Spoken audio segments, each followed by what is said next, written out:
Welcome to Hope Talks, where we share inspiring stories of hope in Jesus Christ. Hope Talks is hosted by Pastor Margaret Michael and Grayson Willis. Join us for uplifting stories of triumph, faith, and the enduring power of Christ's love. Also, if you're in the listening area, tune into 1470 AM or 102.1 FM WBTX to listen to Hope Talks every Sunday at noon. Welcome to today's broadcast of Hope Talks. I'm Grayson Willis. And I'm Pastor Margaret Michael. It's so great to have you. And today we're joined again by Jenny Butcher. This is your second time on Hope Talks. Jenny, how are you doing today? Good. I was just saying earlier, I'm busy today, getting all my ducks in a row. Everything's just been hitting me all at once, but all in a good way. Yeah. It's that time of the year, yes. right? yes, it is. Especially with kids. And then what you have going on with the Isaiah house. Yeah. Isaiah 117 house. We're just so excited to see how God's just continued to move that process along. And so from the day that the dream started till the groundbreaking, how long was it? So the dream started in kickoff, which was March of 2024. And then we had our groundbreaking a couple weeks ago, July the 31st of 2025. That's pretty quick. Yeah. Praise Jesus. Yeah. It was really exciting to be there that day and see the shovels of dirt being thrown. And I'm so grateful that you all were able to help us being our chauffeurs, essentially, for our local community who were able to get there because, for one, there was not enough parking, as you could probably tell. But for two, we don't like to share the address. And so it's easier for us to provide shuttle for that location. Yeah, it was a joy. I love to do things like that. So I got to see, It was hot. We all were bearing the heat, dripping sweat. But, I mean, our community definitely showed up. I keep telling everyone it was a day of just love, of hope, and then just our community. Yeah. Really. Yeah, the community did show up, and it was just so neat to see all of the businesses that were there and support. That stood out to me. Mm-hmm. And yeah, I got to have some just great conversations and just hear the heart of why even construction workers are doing what they're doing. Yeah. And we actually need to get them on here and tell their story, don't we? Yeah. Yes, you do. You definitely do. And Grayson, I have another name for you. Yes, I know exactly I who love you're to hear talking that. about. I know exactly who you're talking about Man. because he is. I just got off the phone with him, and so Yeah, I'm excited to think about that. But Many hands make light work. Yes, and it's been very light work for me because I keep getting told construction's going to be the hardest part. Construction's going to make you stress. Construction's going to overwhelm you. Get a team behind you that can really support you. And we've been fortunate enough to have Harmon Construction become our general contractor. Donated. I haven't had to lift a finger, essentially. And Gary. Yes. Gary McBride. Yep. Yeah. He has been amazing. Yeah. I'm grateful for Gary and what his part in it. So tell us a little bit for those that are listening and go, what is Isaiah 117? Let's back up and let's just talk a little bit about what is Isaiah 117 and your passion for those that haven't heard your passion for being a part of this. Yeah. So Isaiah 117 house is a house that's like we say, not a group home, not a facility. It's just a home, like we're going to your very own home in general, where I'll go this evening and snuggle up in my own bed and everything. But we provide a safe space for children who are removed from their homes due to abuse and neglect to go to during that transitional period of removal while they wait for placement, whether that placement is foster care placement, whether that placement is kinship care. So we get to provide them a space for them to go to instead of their stop being at the Department of Social Services office, because unfortunately that is the first stop, is the office, and they sit there and they wait, and sometimes more than likely they spend the night at that office. So instead we get to provide a home for them to go to during that time where they can be lavishly loved and cared for, and just we get to be the yes for them. They get to lead us in what they want to do when they're at that house, and so we're very fortunate to do that. I fell in love with this mission because I was a former foster child. I grew up in the foster care system since I was 2, was removed at age 2, removed at age 7, and then removed at age 14. And it's a day you never forget. I vaguely remember age 2. I somewhat remember age 7, but I fully remember age 14 like it was yesterday. And so when I heard that there was something like this that was going to be provided for our children, I knew I needed to be a part of this. And so when I first heard about it, I worked at the courthouse, and I was telling everyone at the courthouse, did you hear what's coming into our area? And told the judges and told the lawyers and told the clerks and everyone, and they were probably thinking I was crazy when I was telling them this. Well, you're definitely passionate about it, and when those kids walk in, you can identify with them, and that is so important. I love God doesn't waste a hurt, right? That it gives you purpose, and you understand it. You understand what it's like to be in that office and not know where you're going, and this provides a safe space that feels like is home for them for those however many hours they're in that process. And so we said, okay, we've raised money, and now we just need property, and now we have property. Yeah, that was just wild how that came across. When we found property, we were looking at another location that I knew was not going to work. I went and visited the previous property, and I said, this is not going to work. We're not going to be able to build a house on here. But general construction guy, Gary, from Isaiah House, he was like, let me drive up and take a look. And I said, okay, you can come look. And he came and looked, and as soon as he pulled into that driveway, he was like, this is not going to work. And I said, well, we're in luck, because before you got here, I was searching on Zillow for some odd reason and figured I'm going to look, just something's going to pop up. And this property had just gone on the market. And I immediately reached out to Leela Longcore from Klein May Realty and said, can you get me the information on this property? We want to go visit it today. And she brought it when we looked at the other property. And I said, well, here's this land. We can go take a look at it. And it was a wild goose chase trying to find it. We went up and down 42, trespassed a few properties because we could not find it because it has no address. But as soon as we stepped on that property, it was me, Gary Schwenke from Isaiah House, and Dwayne Martin from Harmon Construction, and we were like, this is perfect. It is perfect. The land is flat, it's secluded, you can't really see it from the road. It is beautiful. And so we went ahead and put an offer in, and a lot of back and forth, but we were able to purchase the property at a pretty discounted price. Yeah. And then now we're here. It's really exciting. So you had the groundbreaking. Yes. I think just seeing how the community, like we saw God move through people that could give, right? Monetarily. What's it been like now to see businesses coming and going, I can do this and I want to be a part of this? Yeah, I was just having this conversation with Dwayne from Harmon Construction on the way here, because we got our footers put in this week. We're really, really excited about that. We're hoping to get foundation laid down, and he was telling me all these things, and it was just a whirlwind, and I'm gonna get emotional, but it was one of those where I was like I can't believe our community cares this much and wants to help us this much, and not just us, the Isaiah House, but like our kids. Yes. And it brought back like little me. And one thing I always talk about is I moved here when I was 10 in this community. And for some odd reason, I knew this was going to be my forever place. And I just loved this community so much. And the fact that I get to give back in this way, and now I get to see others do the same thing, has just like made me fall even more in love with this community. Because it's just a whirlwind of emotions of like, I'm so overjoyed and I'm so emotional and I want to cry about it, because like these people just love us and love our community and love our children, and not even just our children, but our families who are saying yes and going through this hardship of trying to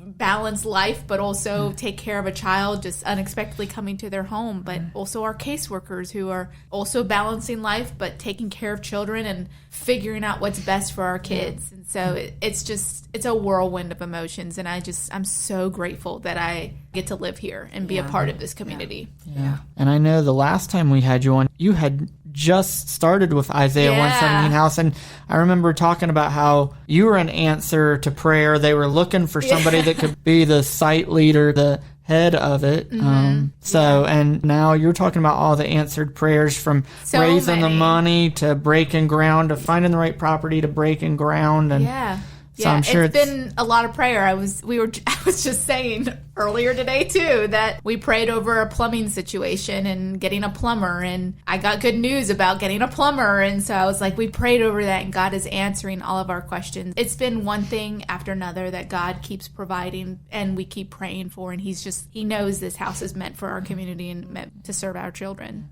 Safe place for these kids during difficult times. Yes. And having you has got to be a blessing too. Like you said, you can relate to these kids. You've been in their shoes or similar situations to what they're coming from. Yeah, and I was having I have a lot of conversations with a lot of people. That's your job. I think it's I battle a lot with a lot of insecurity of feeling like I'm not worthy of this at some points, but then at the same time, I was just at church yesterday, and the sermon was about insecurity, and it was talking about the story of David and Saul. Yeah, and that David always, whenever he was feeling a certain way or something, he always turned to God immediately. But Saul, unfortunately, turned to the people instead. And so that was one thing I learned yesterday at church, that I was like, part of my job needs to give God this and needs to hand it over to Him, because He always provides in that moment. And not even in that moment, but like when I was struggling as a child or even as an adult, when I have those insecurities, I always need to lean on God, and He is the reason why I'm able to do this right now, even though it was such a hardship that I went through before. And so, He doesn't waste those hurts. No, He does not. And I'm grateful. I always say, if I ever have to go back, I honestly wouldn't change a thing. Yeah. And that's like honestly so true. And I know it's a cliche thing to say, but it's so true, because now I get to do so much more, but it's all through God's timing and all through His love and His eyes that I get to do this for. Right. So yeah, and you know that His heart breaks. We can read Scripture and know how He feels about people that don't care for children.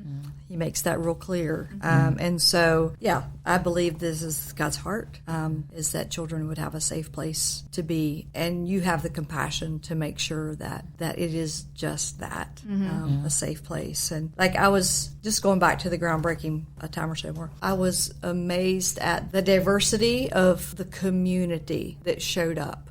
And then to see a little boy sitting there. He'd probably spent his days waiting for his new family to come. And I sat right beside him. And I watched that mom take care of him and give him this safe space and for his little life right now. And I'm like, just that this is happening right here in the yard, right? Like, this is what this place is meant for. Yeah. And just to see how people, even after it was over, like just jumped in and was helping to tear stuff down. And I didn't lift a finger after that. I mean, I got so sidetracked, but immediately, as soon as everyone was leaving, people just jumped in and started cleaning up. And I was like, for one, it was burning up hot out there. It was so hot.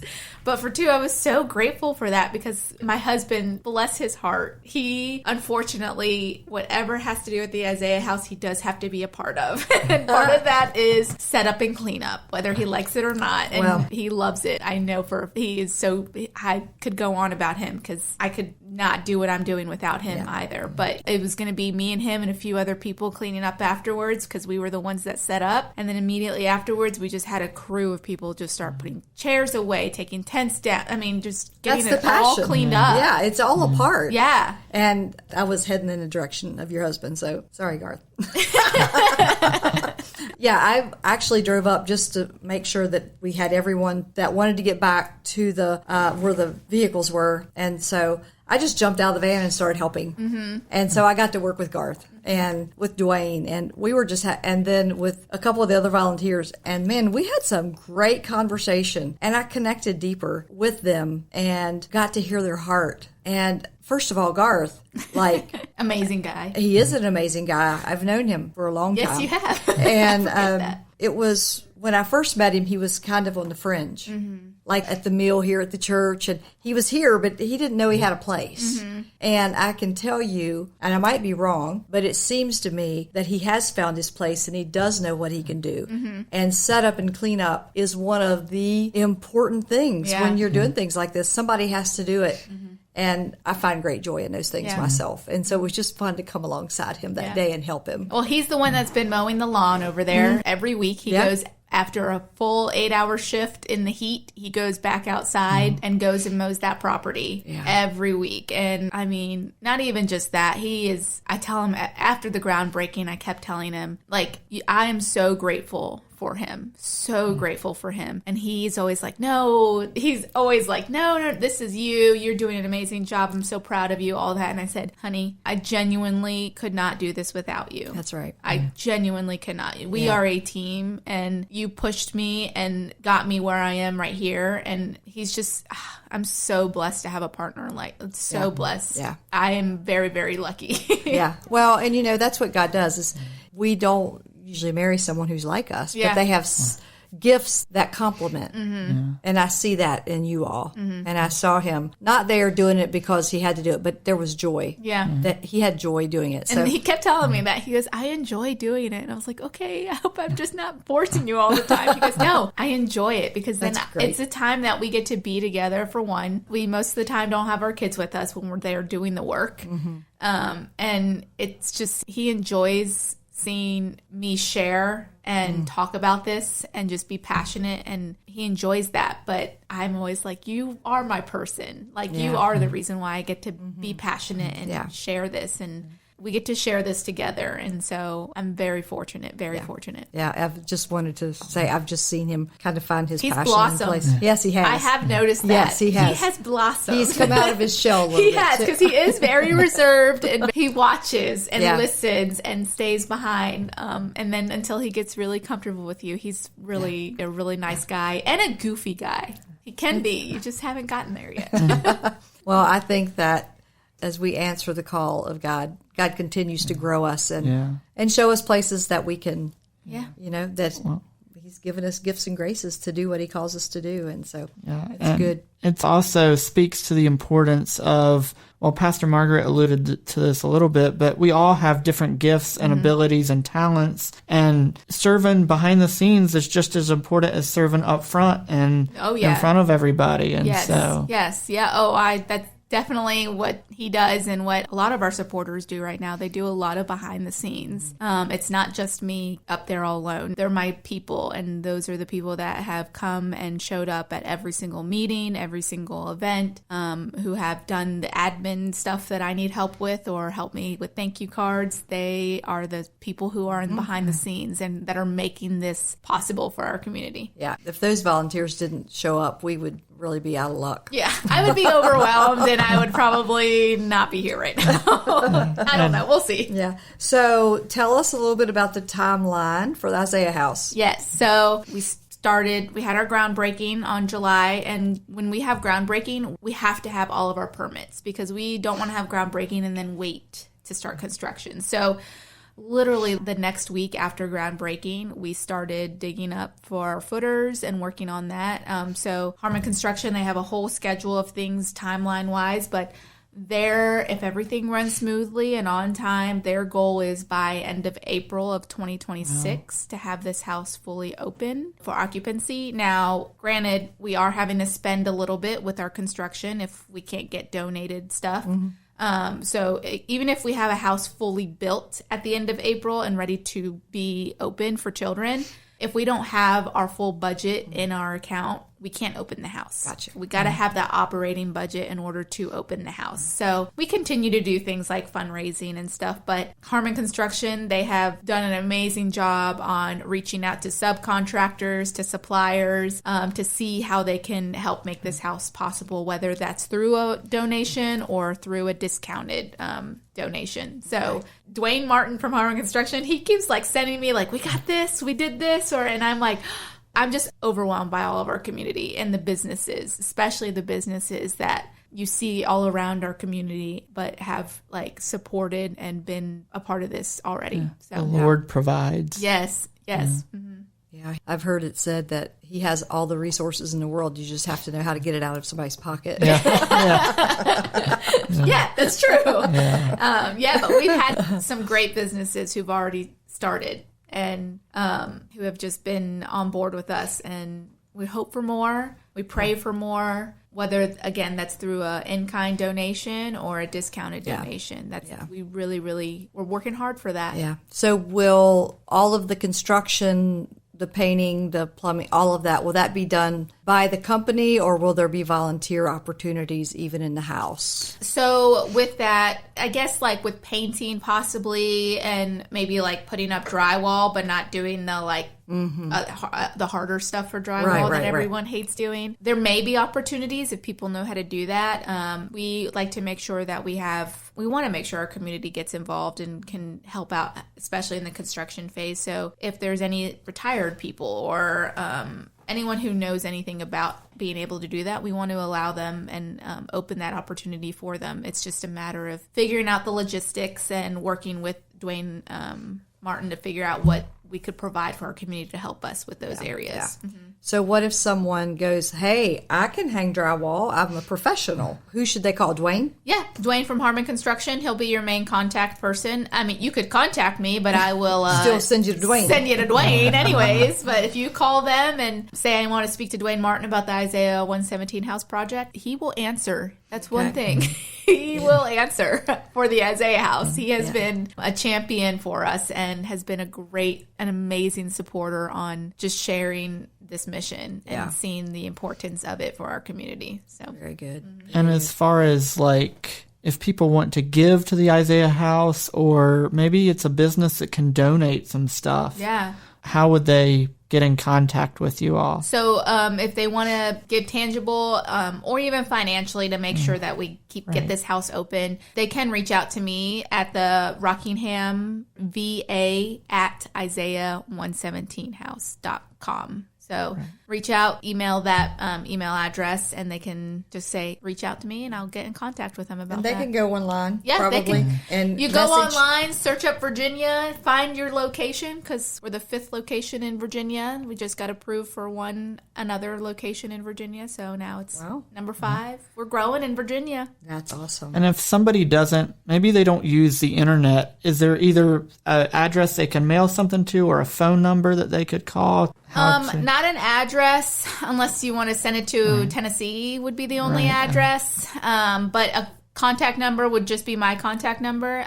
It is 540-315-4679. That's another way to get in contact with me. Very good. So what else would you like to share today about this journey or the journey that continues? Maybe you would have some generic stories. I mean, we've talked some about the groundbreaking and different things, but just how you all are gonna, even though the house doesn't open till tentatively April in 2026, you all are still doing stuff currently. Yeah. So if you want to share in it. Yeah. So we just had our first training, actually the night before groundbreaking. It was a busy week that week. We had our first training on training our reoccurring supporters who have been coming to meetings, helping at events, all that stuff. We trained them on our Red Door Culture training, which is just mainly learning about the Isaiah House and what it is we do and what we do. And so we had that training, and they going through the process of background checks. We'll go through a trauma-informed training, and then we'll go through our Red Door guest training. And so once we get through that training, we will start serving at the office. And so there will be more opportunities for training. We just wanted to get that first one out of the way just to get a feel, and I can learn a little bit because I learn as I go with this job. Right. I have noticed.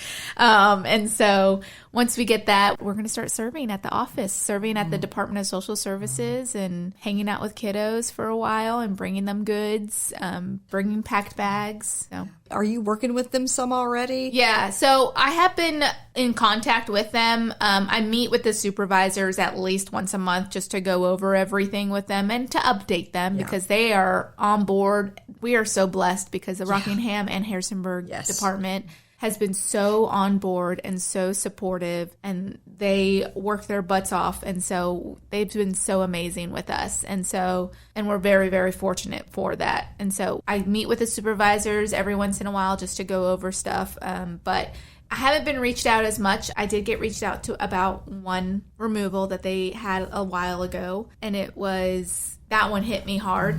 It was 7 children removed, all siblings. and the age range was 5 to, I think, 16 or 17. And I was the only trained and background checked, and I still am only trained and background checked volunteer, but also I work for Isaiah House, so I have to be. And so I had to go and pack 7 bags, and that one hit me hard. It was my first time ever packing bags and serving, and it just brought back a whirlwind of emotions. I was bawling my eyes out as I was packing each bag, and it was the second time I was removed. I was 7 years old, and it was 7 of us, and it was the same age range that I was packing bags for.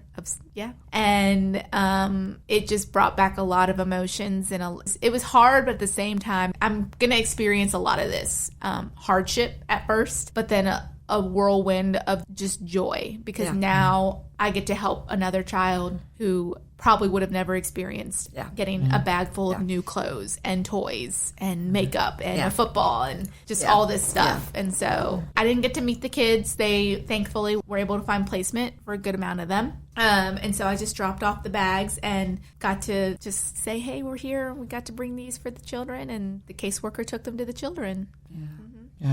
You're being light in darkness, and you're bringing joy in seemingly hopeless situations. And that's what I was thinking, Grayson. Yeah, as you were talking, I was just thinking about the day you were removed 3 times.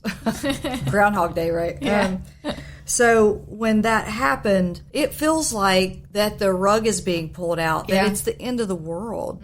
And I was thinking about, there's one of 2 things hopefully that will happen, is that it will be short term, the parents will get it together and they'll get their kids back. That's your hope, that the family could be reunited, or that there's a family that comes along that is very well trained and God has called. And I think about that for the family, your final family, right? Yeah. That third family, and that it's not over. And this is just a way to, in the bridge to the next season for those kids, a bridge of comfort. And I was looking up Isaiah 117. I just wanted to share that before we close. It's Isaiah 117. Learn to do good, seek justice, help the oppressed, defend the cause of orphans, and fight for the rights of widows. And I love to look up scripture in just different translations. And this is the Passion Translation. It says, learn what it means to do what is good by seeking righteousness and justice. Rescue the oppressed. Uphold the rights of the fatherless and defend the widow's cause.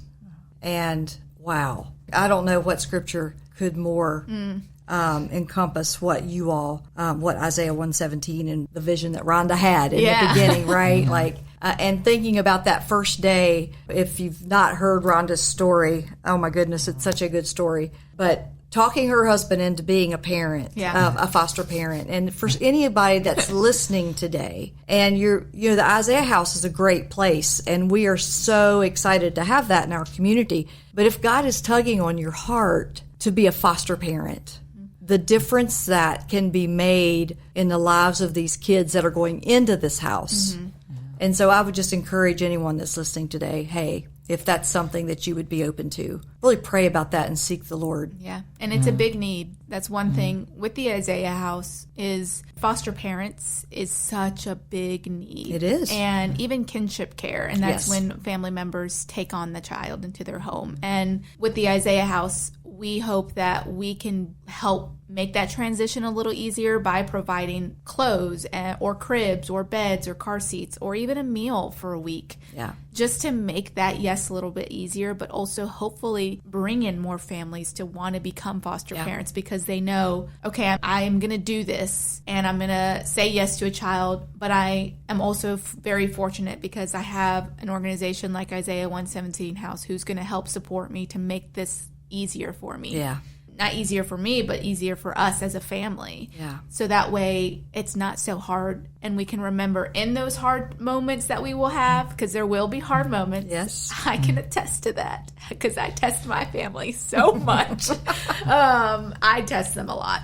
But in those hardships and in those moments of test, you remember that day of this child had their removal and we didn't know what was going to happen, and we were also scared ourselves, and we had to figure out what we needed and all that stuff. But we didn't have to because the Isaiah House was there and it helped Yeah. provided Yeah. that. Yeah, And yeah. my hope is we get to provide, and yes, in that moment, but also I want to connect with other organizations here to provide resources for our community, to connect with businesses here to help provide resources like a free haircut or a free meal at a restaurant. And that way the family doesn't have to stress about their finances or where this money is going to go to or something like that. I want to provide those resources. So really, no matter what business, what organization, if you're feeling a tug on your heart, reach out and you might be surprised what a great partnership you could have with Isaiah 117 House. Yeah. Well, Jenny, it was so great to have you on Hope Talks today. Thank you for joining us. I know it's brought hope to my life.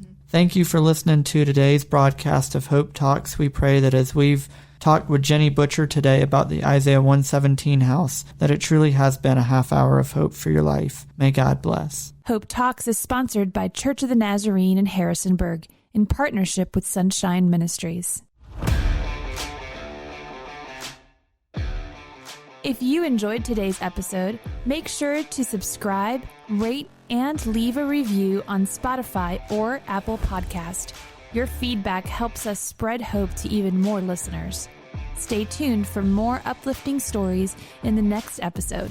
Until then, keep the faith, share the love, and find joy in the hope that Jesus Christ brings.